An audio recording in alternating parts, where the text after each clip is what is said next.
Hi, my name is Brian O'Neill Hughes. I'm one of the product managers on the Photoshop team. Today I'd like to give you a sneak peek of just some of what we're working on here in our labs. We haven't released this yet, but we wanted to give you an idea of what we're up to.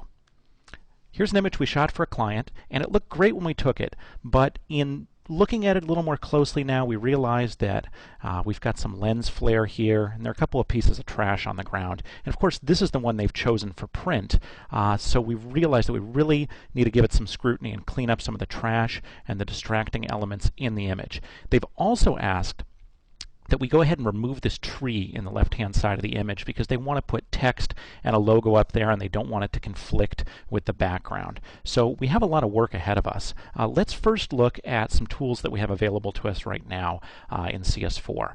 Spot Healing Brush is a really great tool, but if I were to try to use it on something like this, you see I pick up artifacts from the background.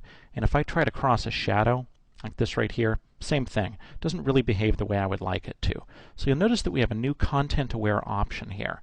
And I can come through here, and we can just pull these out really quickly and easily. Don't have to spend a lot of time. Just click on the area, and we're making a much better guess about the information surrounding that area. So I can come through here and clean up those divots in the grass, and I can even come down to this tricky area with the shadow, pull that leaf out really quickly and easily. Over here, take that out, move that out of there, and even clean up this area right there. Now when it comes to areas like this lens flare right here, let's take a closer look at that. If you've ever tried to remove this manually, you know this is really time consuming and problematic because you essentially have to go in and stitch the fabric and build the bench, change the color and tone of it. Really difficult. I'm going to click the delete key, and you see that I now have a content-aware fill option. And really quickly, that's exactly what we've done there. I can do the same thing down here in the lower corner where we have some lens flare.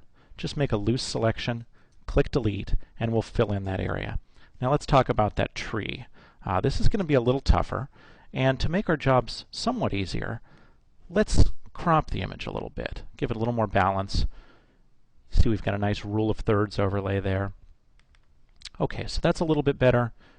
Sure enough, we have a little bit of flare coming off the sun there, but we can patch that up. Now when it comes to the tree, I already made a selection.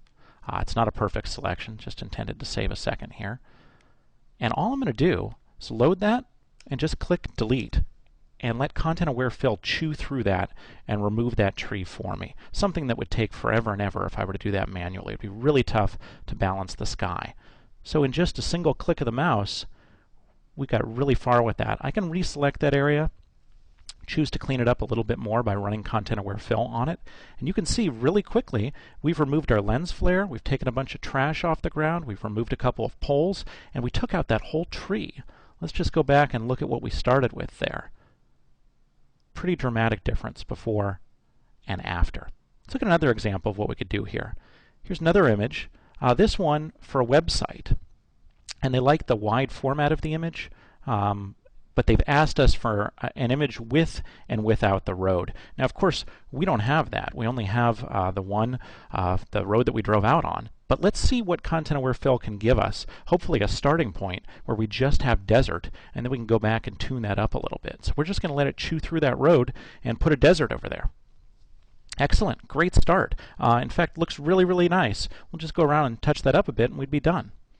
Last example I want to show you. I've got 5 images from the same trip.